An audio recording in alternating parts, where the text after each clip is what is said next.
Welcome, everyone, to our Thursday night digital discussion, the next in our series about our brand new exhibit at the Milwaukee County Historical Society, Milwaukee, Where the Waters Meet. Today was day number 1 of that being open at the Historical Society downtown. So go to MilwaukeeHistory.net and you can find out the hours and information about that.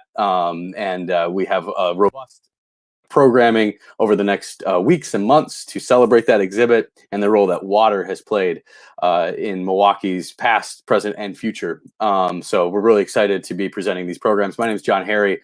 I'm the Programs and Marketing Fellow for the Milwaukee County Historical Society, and really happy that you are here tonight, cozied up on a chilly night to listen to the one and only John Gurda on his presentation about Milwaukee, a city built on water.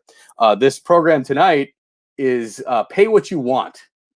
So that's how we did it. So if you go to MilwaukeeHistory.net, you can find a donate link on the top of the page. We'll put a link in the comments as well. If you want to support programming like this at the Milwaukee County Historical Society, we do need your support to keep stuff like this going. So we do appreciate your support in that tonight. So I'll put that link up and encourage you to go there so we can continue doing stuff like this. Next week, we have another very interesting program from the former curator House, Mark Keene. So it's called Lighthouses, Beacons of History. That'll be a similar arrangement to tonight on Facebook Live, as well as our YouTube channel. And if you want to know about all this stuff in advance, either like us on Facebook and Instagram and Twitter and whatnot. Also, you can sign up for our mailing list at MilwaukeeHistory.net. Tonight, though, we have the Milwaukee historian, as it is. He's been writing about Milwaukee history for I think almost 50 years. I'll bring John here. Is it 50 years now? Is this the 50th year for Milwaukee history studying for you? 48 and a half. 48 and a half. All right. When we get to number 50, we're going to throw a party, right? Oh, good. Yeah. I'll walk in on my cane with my cane. Okay. It's only a year and a half away. What's going to hopefully nothing happens. Geez, knock on wood there. But John has, most people are here knowing that you've done a series about the making Milwaukee and the book about it, making Milwaukee, and then you did a book that was Milwaukee City Built on Water, which is the title of tonight's talk, which is also something we sell at the Historical Society. So I'll make sure that sale link gets put in the comments here tonight too. But without any further ado, I'll turn it over to the man of the hour, John Gurda. Questions, put them in the comments. We'll get to them at the end. But John, you take it away. Okay, thank you, John. Thank you all for coming. I'm glad you're sharing a cozy evening with me, as John said. I would have been there for the opening today to get I understand it's a world-class macaroon when it was the present today. But I'm actually on another body of water up in the UP. Came up yesterday, going to be here over the weekend. Our small cabin on the lake, and I came through a town called Watersmeet in the UP, so we just came through the exhibit. So I'm sure I'll catch up the exhibit in the months ahead. So the slideshow you're seeing tonight, the PowerPoint you're seeing tonight, is kind of a distilled version of something that's had a number of incarnations.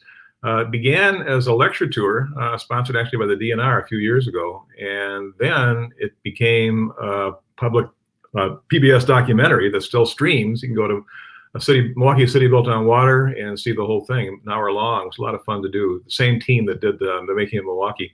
And then in the reverse of the usual pattern, it became a book sponsored by the Wisconsin Historical Society Press, the Milwaukee City Built on Water. So it's had a number of kind of versions.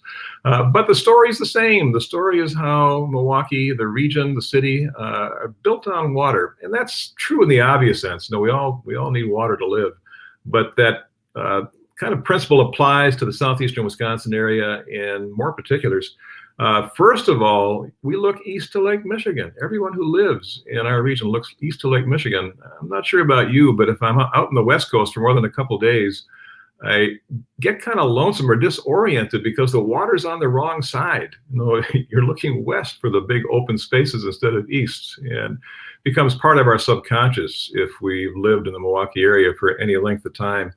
And that lake is our drinking water, it's our weather, it's our recreation, it frames our views.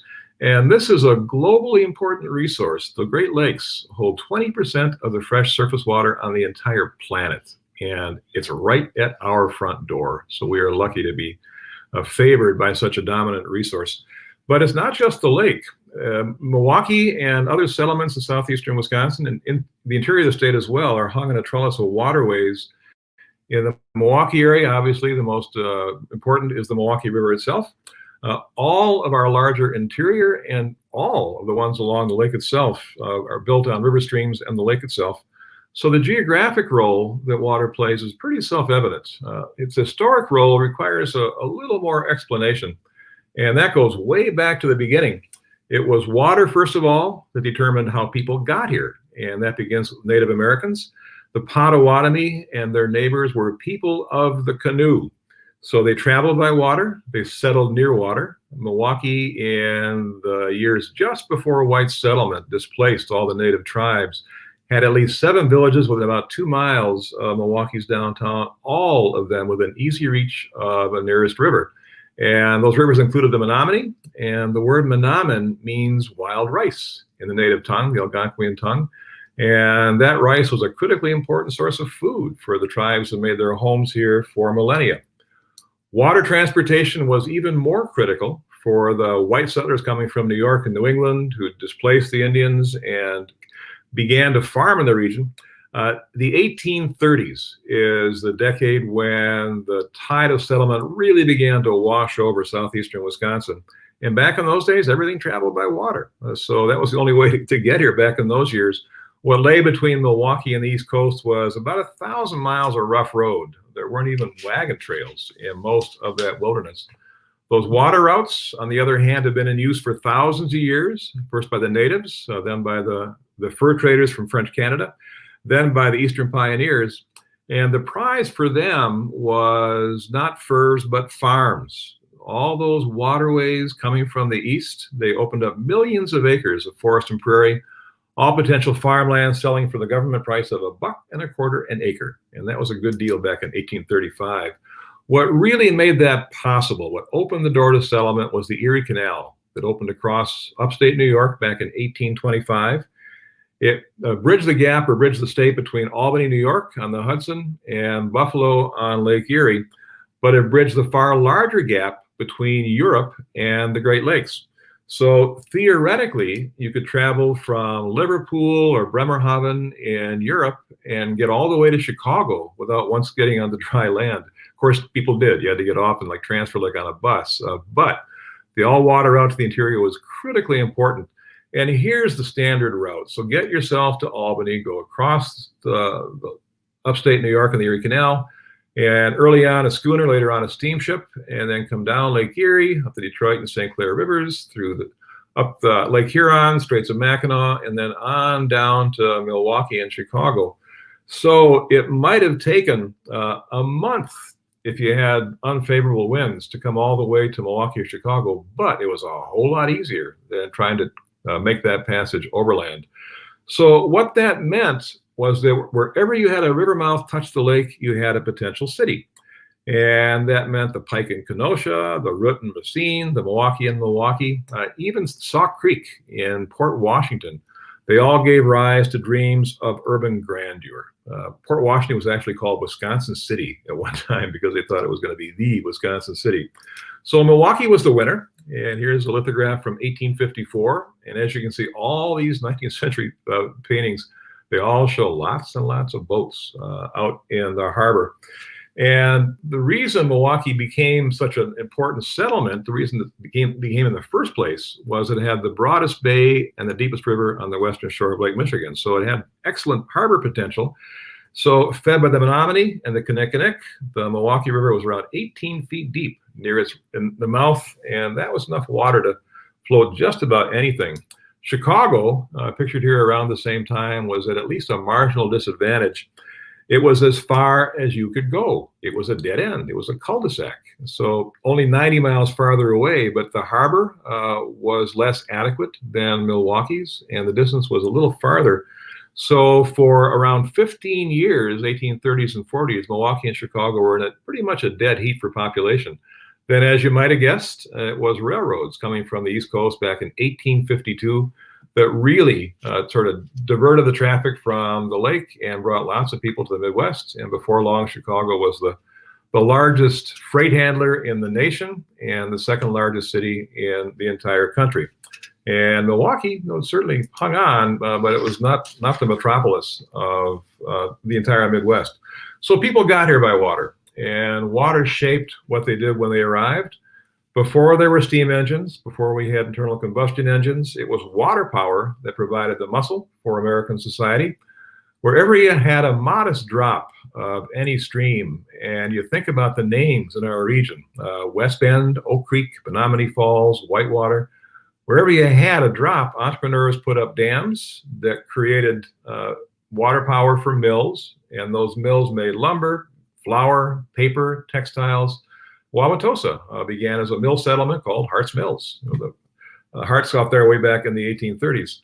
So the biggest by far was on the Milwaukee River, beginning back in 1843, when Byron Kilbourne, the West Side's founder, put up a dam that was much more primitive than this one. But he thought that would be, first of all, the source of a head of water for a canal connecting Milwaukee with the Rock River at Fort Atkinson, thereby the Mississippi, thereby New Orleans. So he really thought this would be an Erie Canal. He thought it'd be kind of a copy of the Erie Canal that would really put his west side on the map. He had a habit of making enemies. So the plug was pulled after he finished about 1.25 miles. The Kilbourne Canal became a stillborn canal, but that dam provided water for what became Milwaukee's first industrial district. So here in the foreground, that's the canal, and here in the background, or middle distance, is the Milwaukee River. And because you had a dependable source of water power that was controlled by that dam, you had all kinds of industry developing along the water power itself. You had sawmills, flour mills, tanneries, and other plants. So long before the Menominee Valley was filled, long before Walker's Point began to get going, this was a place where Milwaukee's industries settled. And then what happened as time went on, you have steam engines replace water power. And in time, by 1885, it was filled in. The old canal was filled in. And I think a lot of you know what this is. It's still here today. This is Commerce Street in 2021. Some of the priciest housing in the Milwaukee area on a site that had been pretty much rather heavy industry. So you have certainly dramatic change along the river. Back in those early years, it was not industry quite yet. It was commerce that was the lifeblood of the Milwaukee economy. And that meant especially trading with the eastern markets for agricultural goods produced in Wisconsin. So you have Milwaukee functioning as a classic port city. The harbor was improved. You had better transportation, including railroads and plank roads into the interior. So Milwaukee prospered as simply a point of exchange. Raw materials went out and finished goods came in. And those raw materials were largely grain. And by the early 1860s, Milwaukee was the largest shipper of wheat in the entire world. And the nerve center of the economy in Milwaukee was the grain exchange. You think of that as being, today it's proms and weddings and kind of fancy corporate events, but this was the place where grain was traded in the Milwaukee economy, and part of a chain of commodities exchanges that really put Milwaukee on the map globally. And you'll notice this restored mural here, it shows the harbor that made it all possible. So water made it possible. So the lake provided shipping lanes, but it also provided another resource more directly, and that was fish. In the 1870s, on the site of a shipyard once owned by a Yankee named James Monroe Jones, immigrants from the Baltic Sea coast of Poland began to create a commercial fishing village. And here it is. Hard to imagine this today. The sewage treatment plant is probably right here in the foreground. The Hone Bridge is out here in the lake someplace. So there are no points of reference in the modern landscape that kind of can show you where you are today. But this was a settlement of people called the Kashubs, who were from the Kashubi region up in north central Poland, around Gdańsk and Gdynia. And the settlement was called Jones Island. It was never an island, it was a peninsula. And over time, it changed from south facing to north facing as they put a straight cut across in the site of the present harbor mouth. But this was the place where the commercial fishing in Milwaukee was done. 1,600 people by 1900, 1,600 people. So it was a small town here in the middle of a large city. And they would bring in something like 2 million pounds of fish every year. Trout, whitefish, perch, herring, and sturgeon, which was at one time a commercially fished species. And it was rustic. Fish sheds, docks, drying reels the scene would draw artists from the mainland. So the setting was metropolitan, but the vibe, certainly the feeling here was absolutely rural. But this was also a complete human community. It had its own stores and clubs, and at one time 11 saloons. Here is John Culp's, who served blacks as kind of a tide house. And no one put up a plaque saying I started it, but there's a pretty good bet that the fish fry started on Jones Island because they had the fish right there. They were heavily Catholic, the Poles, and at a time before you could eat meat any day of the week, fish on Friday was a tradition that, an obligation, that was in place until 1966. So probably the fish fry has its origin on Jones Island. So certainly this is the closest thing Milwaukee ever had to a genuine urban village, and probably in the entire region. So commercial fishing was important. You also had sport fishing in the lake. Fishermen, fisher girls, fisher boys. This is probably the scene on the government pier right around the McKinley Beach today. And you can see the rather improvised equipment. Get yourself a stick and some thread and a hook, and you can go fishing. So perch was pretty often the species that they were after here, which was at one time super abundant. So the lake gave, but the lake also took away. Lakefront erosion was a hugely important problem, and it's kind of revisited us as the lake levels have risen. If a farmer claimed land on the lake in a northeast storm, his family could lose 50 or 60 feet of land in one single storm. So this is a scene after a northeaster, during a northeaster in Bayview, and you can see it's just chewing away at the shoreline. There was once a street in Bayview called Myron Avenue that's not there anymore because the lake took it. So here's the same view today. This is part of the Oakleaf Trail in Cupertino Park. And just look at how much fill, look how low this is. And look how much fill they had to put in there to raise the grade to the site we know today when it's kind of out of harm's way. So the east side was just as vulnerable, and you have the northwestern tracks here on landfill. That's all that was there at the foot of that bluff for a number of years. And then back in the later 1800s, there was a plan made for a lakefront drive that became Lincoln Memorial Drive. So you have the most gorgeous stretch of urban parkland in Milwaukee, and one of the most gorgeous on the entire Great Lakes. And it's for recreation, it's for scenery, but it also had a more pedestrian purpose back in those early years, and that was erosion control.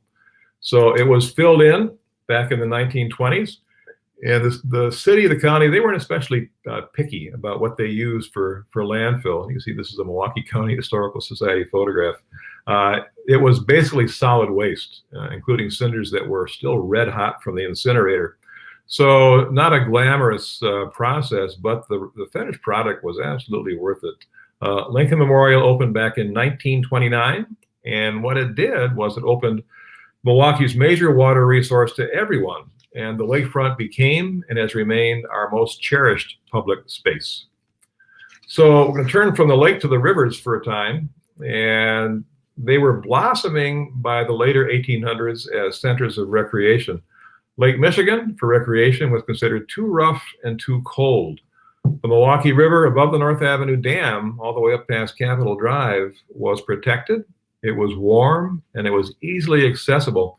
So in the late 1800s, it became what I call an in-town up north. It was the center of recreation for people who had one day off. Sunday was the only day they had for a weekend. And whether it was time or money, they couldn't afford to go out to the far countryside. So the Milwaukee River it really filled the bill as a destination for recreation in the hot summer days before air conditioning. So you have just these flotillas of canoes on Sunday. And I'm gonna sort of linger here for a time because we got some really cool pictures, a lot from the County Historical Society. There were 3 swimming schools just above the dam. There was Beckstein's, Whitaker's, and Rowan's. Here's Beckstein's. Rowan's was the oldest and the most popular. And see how they taught these kids to swim? They would dangle them like bait, from a pole on the railing here. And the purpose was to kind of suspend them until they got their strokes down. And these were largely Germans, the instructors and the students. And you can almost hear these guys saying, "Eins, zwei, eins, zwei," get your strokes down. And I like this picture especially. So this is on the west bank of the river, just above the North Avenue Dam, former dam.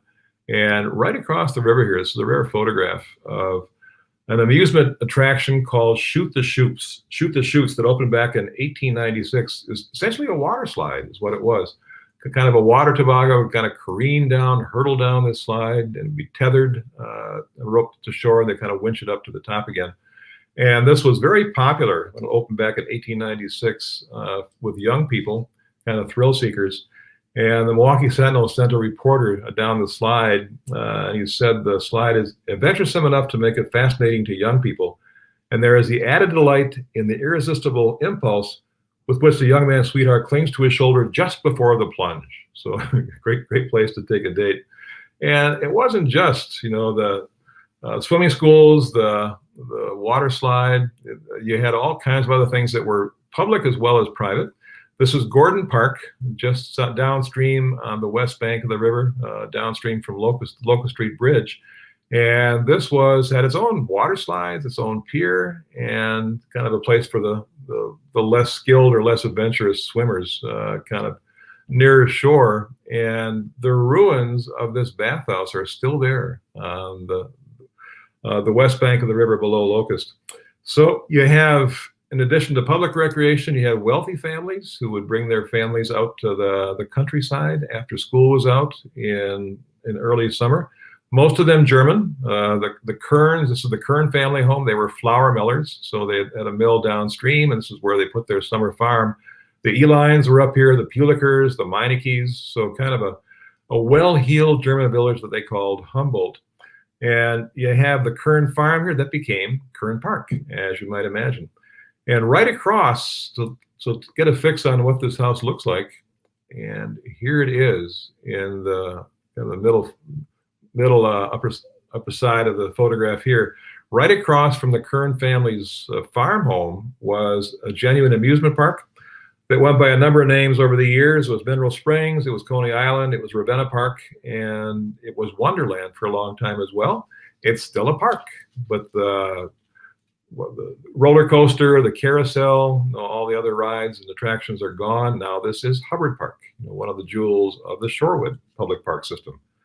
Here's an informal portrait of the Wonderland staff. You can see, kind of make out that adults cost a dime, kids 5 cents. And I like this photograph because they're smiling, and so few photographs of our ancestors show them smiling. The result largely not because they were dour people, but because they had to have long exposures for the very, very slow emulsions of that time. So from North Avenue to Capitol Drive, the riverbank was just lined with attractions. By the mid-1870s, you could take a steam launch from the Wisconsin Avenue to the North Avenue Dam and then transfer, just like transferring on a bus, to another launch that was like a water taxi that would stop at all the resorts up and down the river for a 15-cent fare. And that's about $3 today. And I'd certainly do that. And you have, I like this picture as well, this is the Blatt's Beer Garden called Pleasant Valley, which is on the west bank in River West. And it's an undeveloped park, but one time the scene of just an awful lot of merriment and joy in the summer months. So another attraction was boat parties in the evenings. Try to imagine this by moonlight instead of sunlight. So you have 3,000 people coming out here day and night. And one reporter came along for a dance party that was held on the Upper River in the 1870s. And he wrote, "Nothing can be prettier than the scene of a little steamer with her headlights throwing a lurid glare ahead, slowly making her way up the river, following a barge, or rather towing a barge in which are gaily dressed maidens and young men passing through the salutary figures of the dance." As the sound of soft music comes over the waters and dies away in the groves, the effect is indescribable. Hard to imagine that scene today, and easy to feel just a little envious of our ancestors. And the river was not just for summertime amusement. When the water froze, this was the scene of a great deal of winter recreation. In the 1920s, the City Recreation Department, MPS Recreation Department, began to hold what they called a winter carnival. And here you see a speed skating race. Here's kind of the gang kind of going around a turn. And they had a hockey rink here, and they even had a ski jump, believe it or not, in Gordon Park. And they could propel themselves. It's St. Casimir's Church in the background here.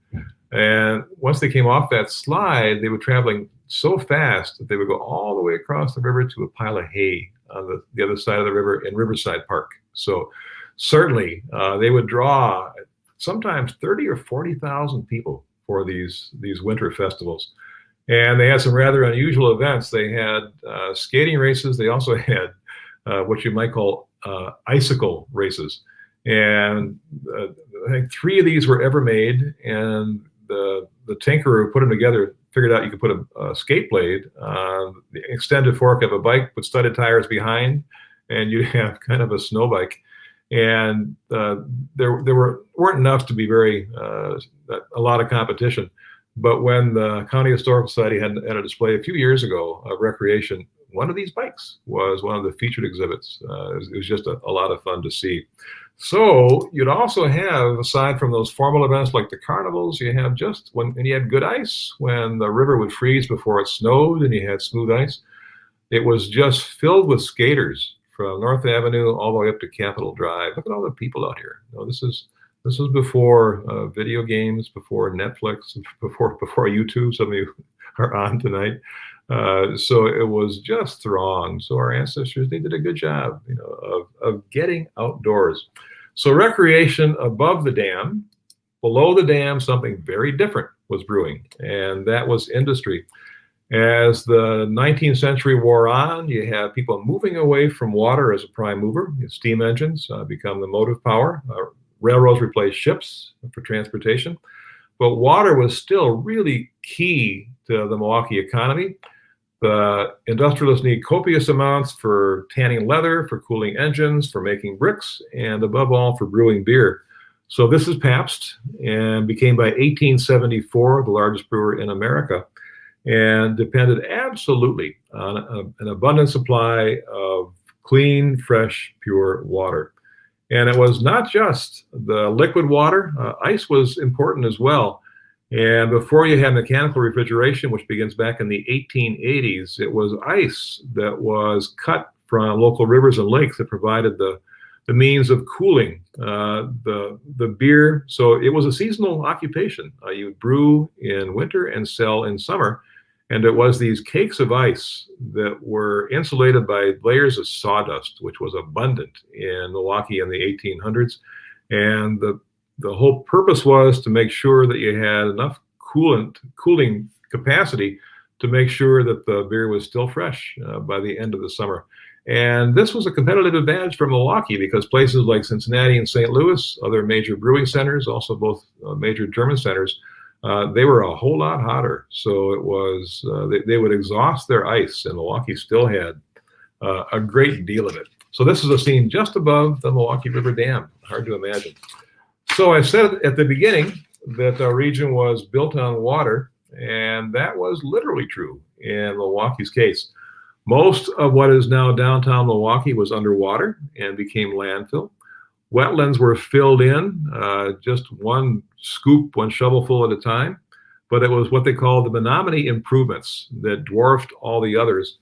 As industry of all kinds kind of outgrew or outexpanded, sort of crowded the riverbanks in central Milwaukee, those industrialists looked to the west and they saw this half-mile wide, 4-mile long valley that they say, here's industry. So beginning back in 1869, they began to fill in the Menominee Valley wetland. And the term they used was they borrowed the gravel from both sides. That was a main source of landfill. But they weren't picky, again, about what they used. But behind one free dump sign, the Milwaukee Sentinel noticed back in 1886, the Sentinel found rotten potatoes and fruit. the contents of paunches and entrails of animals, the refuse of meat shops, and all sorts of filth under a thin covering of ashes and dirt. So this is the original brownfields. And you'll notice here, this is 1886, but it's still shallow water. So the improvements began back in 1869. By 1886, you still had a whole lot of shallow water.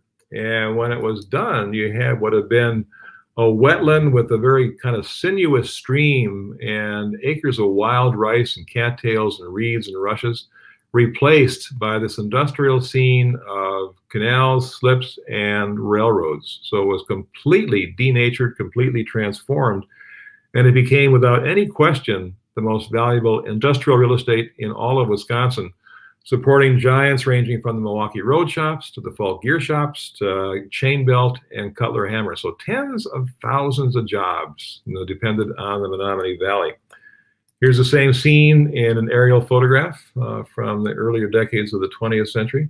And you can see in the foreground here, this is became the ward yard for the city of Milwaukee. This is now the Harley Museum, Harley-Davidson Museum. Talk about a change.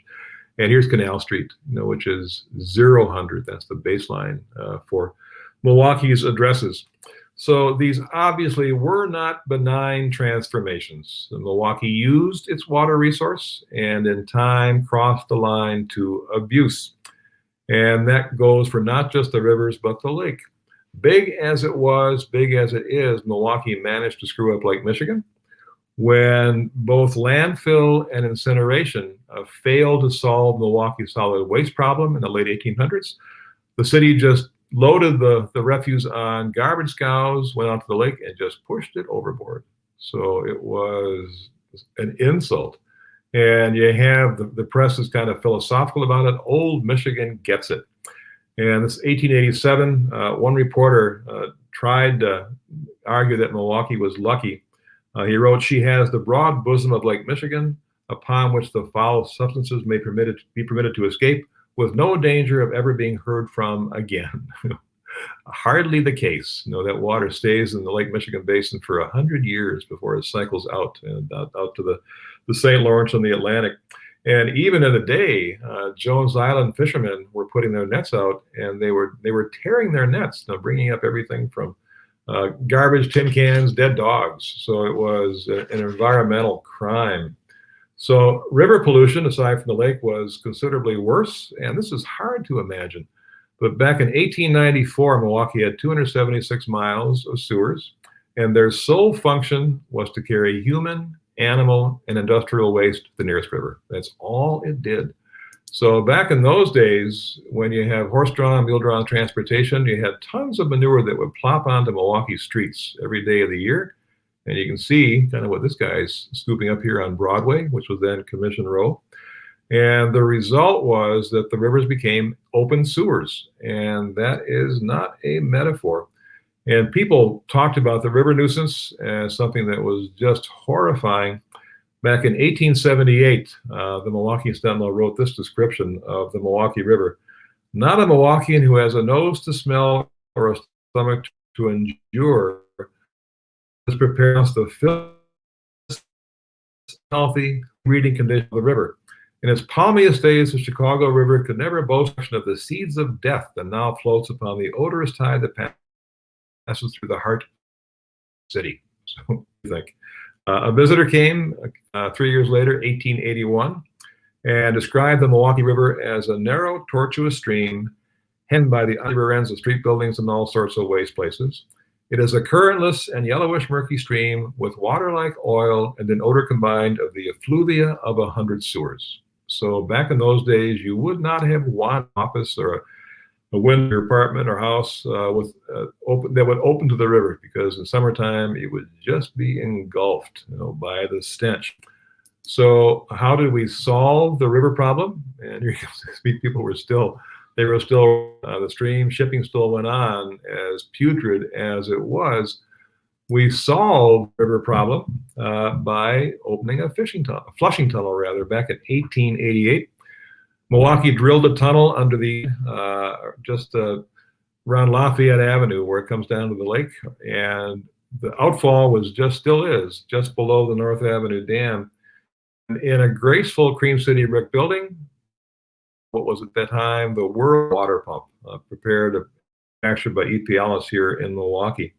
So what they did was that water pump and the water inlet there around the Milwaukee Yacht Club and just below the McKinley Marina, they used that fresh lake water to flush the putrid. So the river got cleaner, but where's that water going? It got pushed out into the lake. And you have the harbor becomes incredibly polluted. Where does Milwaukee get drinking water? So you have this sewage plume that would go right over the water, and it was not treated even by chlorination until 1910. So you have these periodic outbreaks of what they called intestinal flu, which was typhoid fever. You have what you think of as a third world in the middle of a first world city. And that was by no means only Milwaukee's experience. This was the state of affairs. A city, especially, had to use surface water for its drinking water. So it was not 1925 that Milwaukee began to treat its sewage instead of just moving it. And the treatment plant opened in 1905 on Warehouse Jones after a great landfill activity. The shipyard was long gone. The Kashubs were evicted.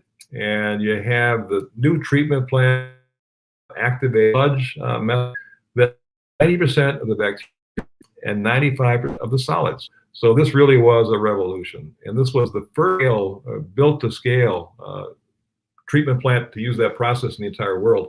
So a really big deal. And engineers have come from around the world to see how Milwaukee did it. Now it's sort of the standard around the world. So you have all solids that were taken from the wastewater. So what did we do with that? We dried it and we put it in bags and organized. So the fertilizer would be greenskeepers and homeowners who put it on their lawns, as I do every year. So the flushing station is still there, but now no coffee at the foot of the Lafayette, going down the hill there. And a little irony in a place that now sells upscale beverages that was built to move a somewhat murkier liquid back in 1888. So by the time the in 1925, the Milwaukee River was about dead. There was no space along its banks. Pollution was the swivels. At least made them, I think the last one closed in the 1930s. You also, the beer gardens are going or gone. There were no public amenities of any kind, and the street, its economic role had drifted downstream as well. The Milwaukee River had no more glamour, no more appeal than an average alley. It got so downgraded, so degraded, that at one time in the 20s, a local engineering society proposed covering it over with kind of a deck and turning it into what they called a great boulevard. So, I mean, the water wouldn't go away, but it would become essentially a box sewer that they would put a deck on, and it would be a kind of a tourist promenade, but the river was kind of out of sight, out of mind is what they were hoping for. You have the same time, this was not just the Milwaukee River, the Knickknit River, Milwaukee's smallest, pretty much a creek in those early years, became the victim of similar indignities. It ran right through the heart of the 14th Ward, around Lincoln Avenue, Cleveland Avenue, and that was the site of the most densely settled part of Milwaukee, largely Polish immigrants, including my ancestors. And it certainly was degraded, kind of became kind of a garbage stream. And flooding was another persistent problem. You have all that vegetation upstream is cleared, and you have catastrophic flooding, drownings every single year. Spring breakup, and actually hired guys to kind of sort of use poles to ward off these ice flows to doing damage to the bridges. So the engineers came up with a rather, what they thought was a cutting edge solution, not until the 1950s. But the purpose was they channelized, was the term, they channelized the Knickknit, and from the lakefront all the way up to its source in Jackson Park. And the flooding was supposed to be over. They thought it would kind of speed the current and kind of get the floods over quickly. What happened instead was the water was higher and faster, and it would wash down debris that lodged against the bridges and turn those bridges into dams, and it backed the water up. So you have more drownings and more wet basements. So what do? They take out a lot of the bridges. So for a while, not for a while, it's still part of the landscape in 2021. And a great many of those old bridges are gone. So you have traffic impeded in the heart of a very dense residential area. So today, mercifully, nature is reclaiming that stream root by root and branch by branch. And work is underway by the sewers district to reclaim, to restore the lower reaches of the Knickknit to make it look like a river again for the first time since sometime in the mid 1800s. So a different disaster was affecting Lake Michigan from the day the first canal opened to bypass Niagara Falls way back in 1829, earlier than I thought might have been the case. Exotic species have been making their way up the lakes, and they have wreaked havoc on the natives.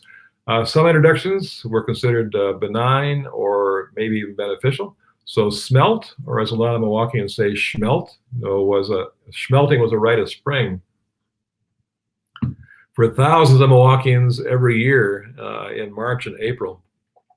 And the lake provided just a huge source of free and abundant protein. So smelt fries, cooking up smelt was a mess of smelt, was a pattern here, a beloved pattern every spring for many years. And that it's crashed, that pretty much gone since the 1990s. So smelt, and another invader was anything but. To arrive back in 1936, and they preyed on the lake trout, which was the boss predator in the open lake. And the lamprey, by killing off so many of those trout, touched off what the scientists call a cascade of events. So the alewife arrived in 1949, and the predator was gone. So this prey just took over the lake itself. Took over without a fight, and they were sort of temperature sensitive when they come in spring. You'd have these massive die-offs, and if you're a certain age, in your 60s, 70s, you'll recall this from the 1960s, and you have these windrows of dead bodies. This is Bradford Beach, the most popular, most visited beach in Milwaukee. There's nobody here. So summertime, the time it should have been full, it was deserted, and these things just stunk to high heaven. So what did we do? We imported salmon, beginning with the Chinook back in 1967. So the salmon preyed on the alewives, and so that was kind of imbalanced for many years, just signs that it may be kind of coming unglued now. But today, in the depths of the lake, we have this absurd situation of an imported predator feeding on imported prey. So the natural ecosystem has been just completely upended. And that continues. Goby, ruff, other imported fish or alien fish have disrupted the food chain in the open lake, and zebra mussels made their mark, and they've been replaced pretty much by quagga mussels, as shown here. And the quaggas have colonized the lake bottom. Zebras were pretty close to shore. The quaggas have colonized that lake bottom to the greatest depths. There are, according to some estimates, nobody's done a census, but there are reportedly more quagga mussels in the lakes than there are stars in the heavens or grains of sand in the Sahara. So this is just a super abundant invasion. And one result of the quagga invasion is clear water. These are filter feeders, so they kind of filter the water through their systems. And as they digest microorganisms in that water, they excrete a phosphate-rich algae. What they're doing is they are both disrupting the base of the food chain for native species, and they are also, with clear phosphorus fertilizer and clear water, they're feeding the growth of Cladophora algae, which is a native, but at points has gone completely out of control. And storms will knock it off its rocks and will wash up on shore and stink. So you got kind of the alewife problem revisited.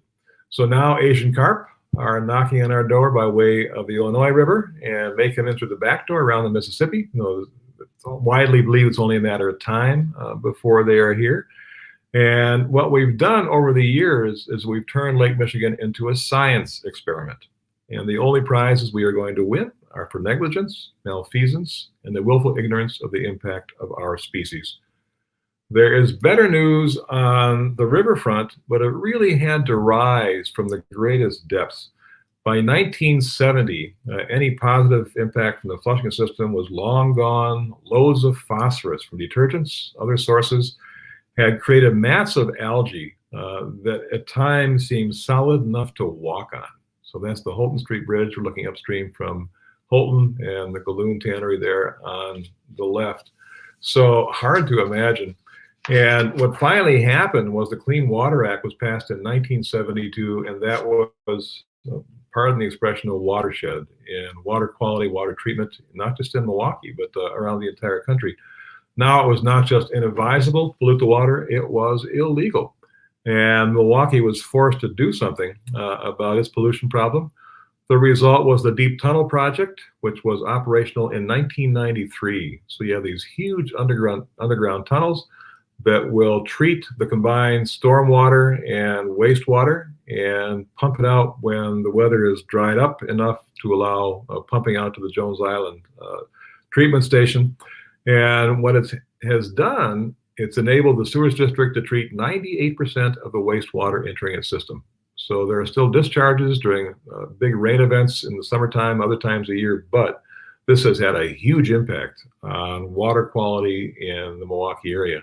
So look at the river today. This is Commerce Street.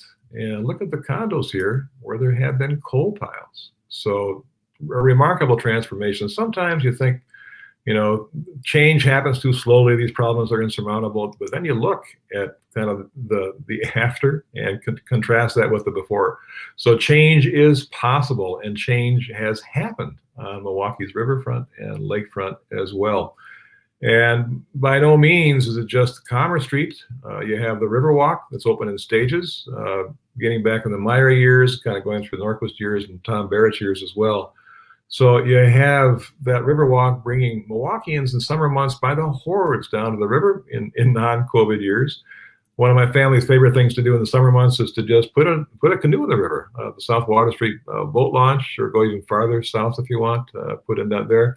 And then kind of poke along the river and stop for supper at places like Rock Bottom or the Milwaukee Ale House or the Lakefront Brewery or the Twisted Fisherman in the Menominee Valley. I think there are at least 7 venues that will offer kind of stream-side dining. So it's a very civilized way to enjoy what is finally being recognized as one of Milwaukee's premier resources.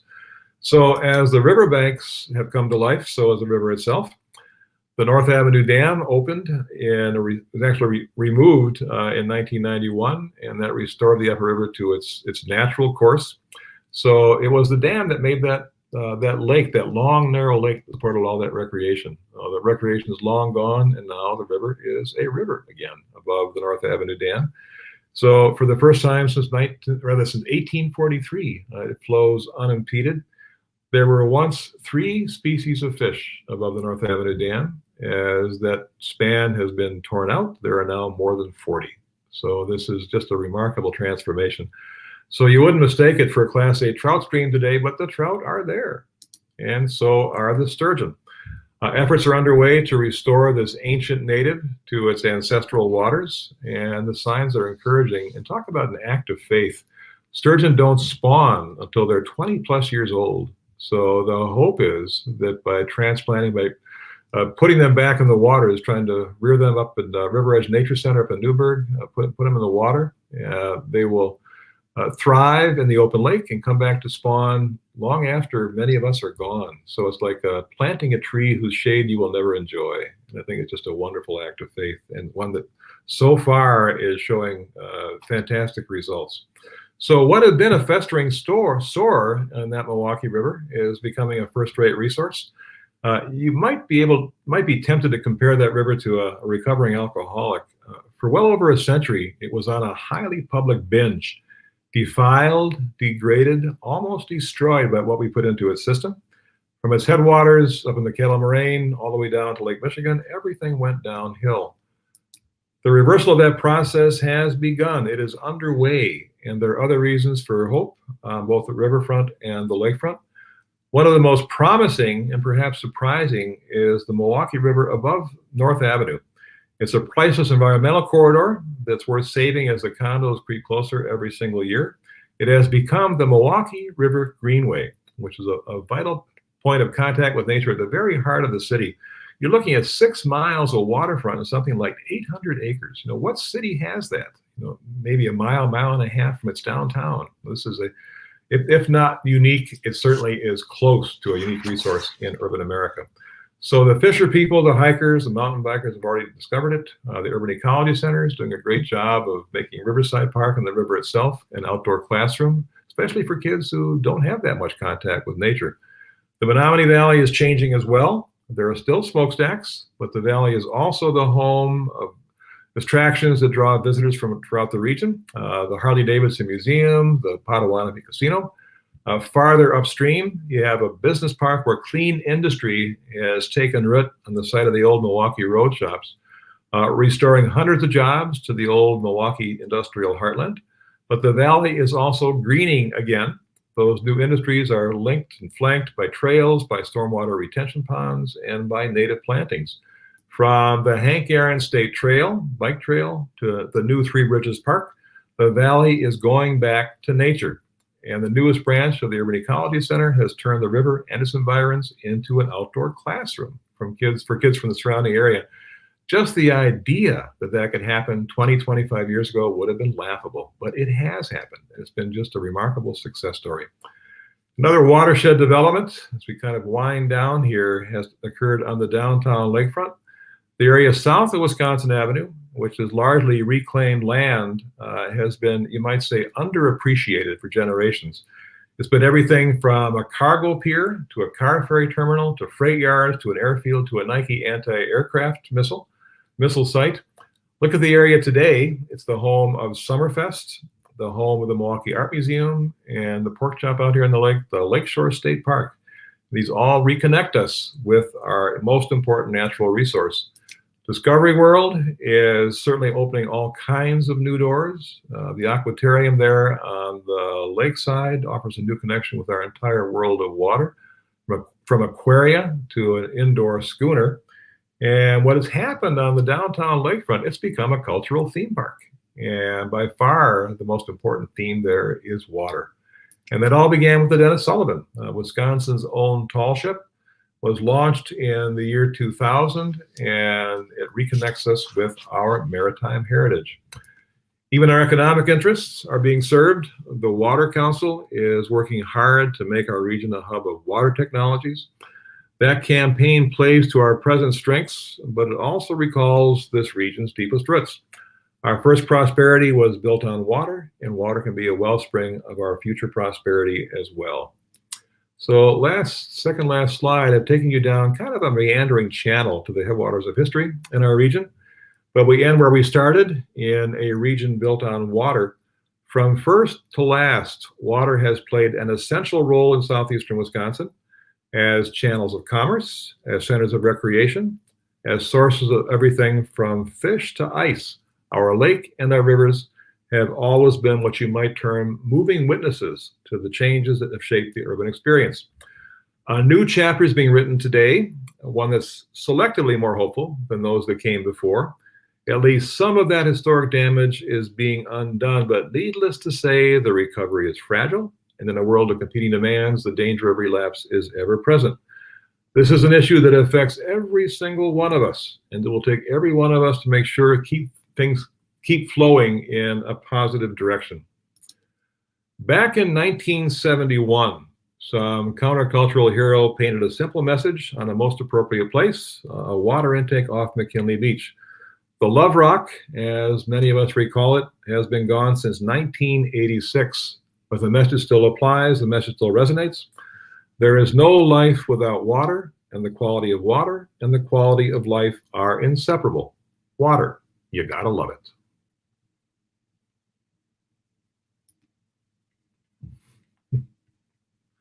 The end.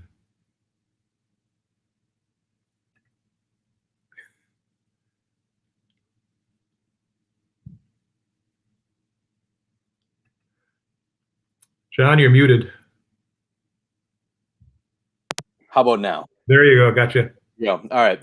what I was saying is it's not the end; it's the continuation, right? It Exactly. wasn't the future, which is what we try to spell out in our new exhibit at the Historical Society. I was giving you a virtual round of applause, so I hope everybody else was. Thank you. Thing. My headphones became slightly dislodged, so. If anybody has any questions for John, please put those in the comments. And now is your time to connect directly with John to ask him any questions about this presentation. We got one ways back in the presentation when you were talking about ice skating. So Vince, who's watching on YouTube, wants to know more about how recreation on the river kind of fell off over time. So swimming, it seems pretty self-explanatory because the river became sludgy, messy sewer. Right. What happened with ice skating? Much the same reason. And I can recall, well, he died a few years ago, but an old friend who lived in River West, and he recalled skating from Capitol Drive to North Avenue. They'd have races. So he was in his 90s, he'd be 100 years old today. So that probably when he was a young man. So you're talking, 30s, 40s. They were still doing it. But what happened was the pollution got so bad that the ice didn't freeze. So there was one account I read talking about the warm contributions of Milwaukee's sewers. Okay. What really hurt the river ice. It was impossible to trust the ice there. So it wasn't just the water nuisance, river nuisance, the smells and pollution in the summertime. It affected the freezing point of the water as well. So that was one really kind of huge impact on the end of skating. You also had the parks up there, Riverside on the east, Kern and Gordon on the west. There were parks up there, but so much of that river became industrial. You saw a picture of the coal piles. This was not an inviting scene. It's not a place. Let me go down there and commune with nature. So yeah, that was it was a real. It wasn't short-lived. That lasted from the 1860s till the 1930s. So it was a long time in Milwaukee's history. But we killed it. We killed it. You think? I don't know if that'll come back. I don't know. What do you think about that? A lot of the groups now, Riverkeeper, others are. The goal is a fishable, swimmable river. So that's I think that is on the radar. To have, of course, what's going on now is the dam's gone. So you got river ice, and river ice is notoriously untrustworthy. No, so you don't want to mess with that. You gotta be careful. On the other hand, the river's not that deep, so if you fell through, I'm good. Here's a question from Dean, and I know you are one of your first projects you did as a historian was about Northwestern Mutual. Are you familiar with Lake Emily that lies under the Northwestern Mutual's main office, the South Building? Can you comment on it or the water used to surround the campus? Sure. Lake Emily, I used to think was a myth. I used to think it was just that it's called a perched water table. It was above the lake, obviously, and the Menominee River itself. So I thought it was just a place where the water got caught because it's glacial. The glaciers kind of just recontoured all that. And then I found an account from the 1830s, and that was apparently big enough to swim in. Not real deep, but big enough to swim in and maybe fish in as well. So they did fill it in, but wetlands have a habit of kind of sticking around. So it's still there. There's still groundwater beneath the South Building. And when I was working on the history back in the 1980s, I actually got to go down there, and there was a guy.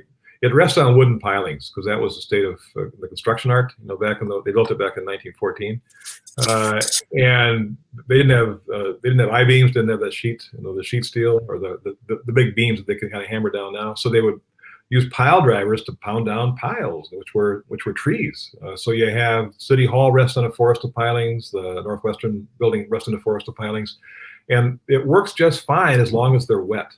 So you got to keep them moist because if they dry out, it rots and the stuff. An 8th-floor building would become a 7th-floor building, and a 6th-floor building kind of sink into the space. So when I was there, I recall going downstairs.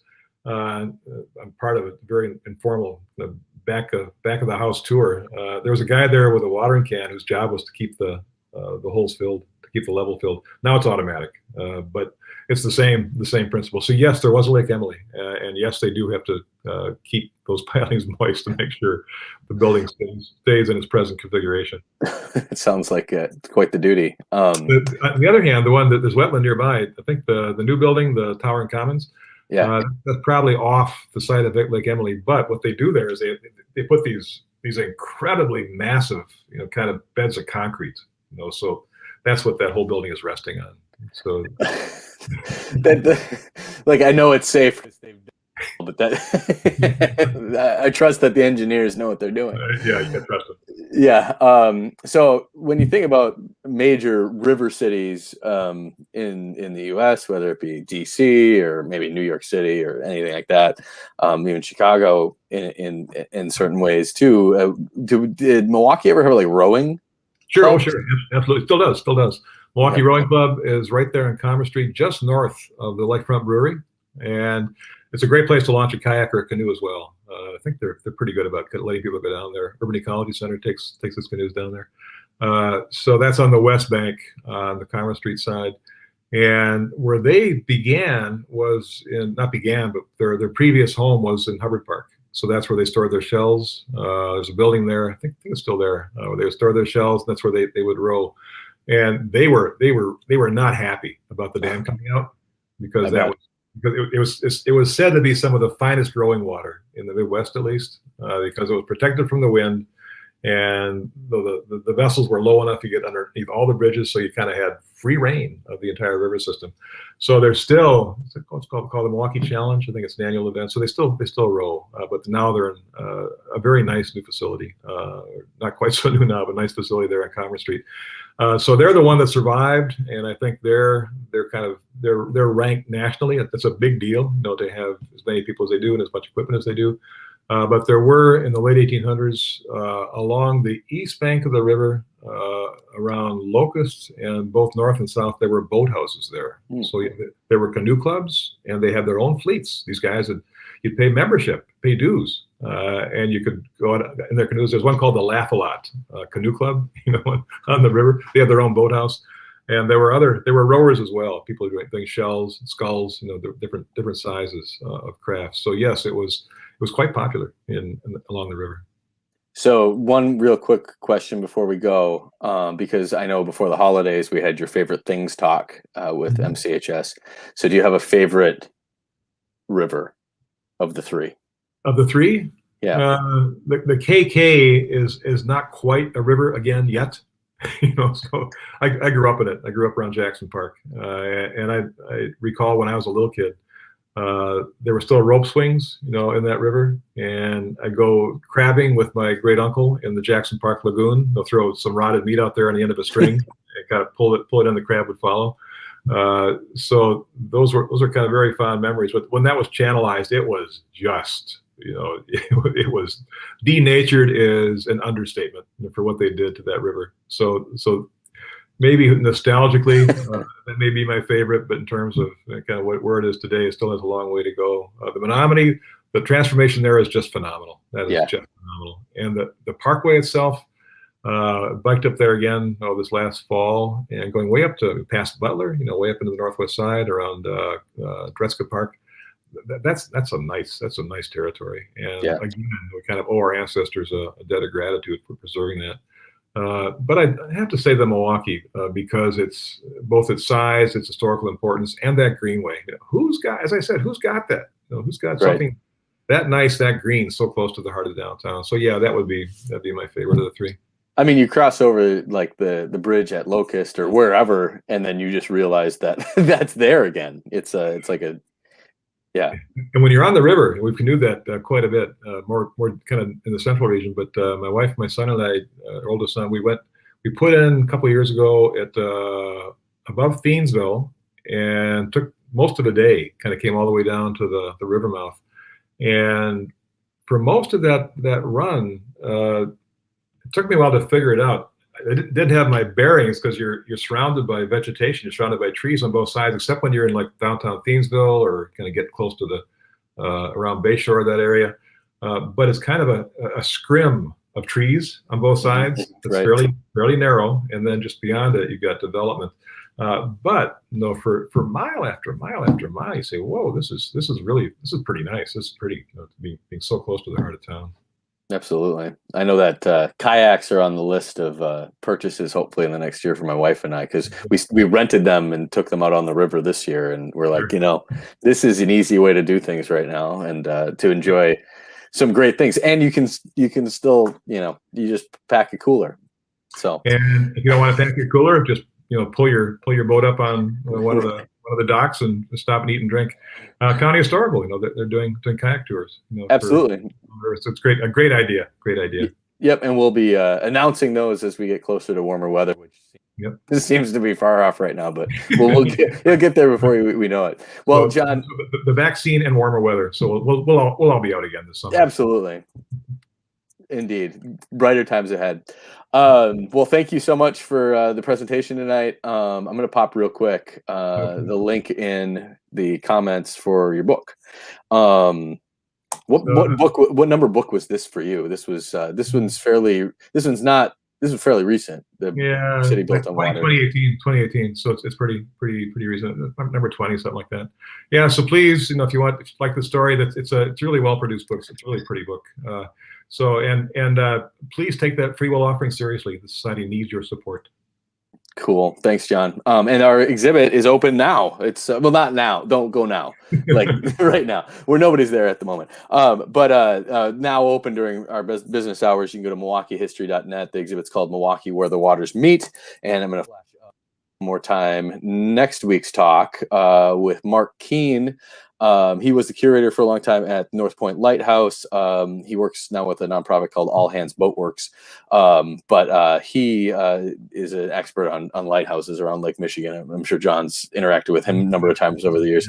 Good guy, and very knowledgeable. Yeah, so we got him next week, 7:30. So next Thursday, same thing like tonight. But John, thanks so much for the presentation tonight, and everybody else, stay safe, stay warm, and we hope to see you next week. Bye-bye.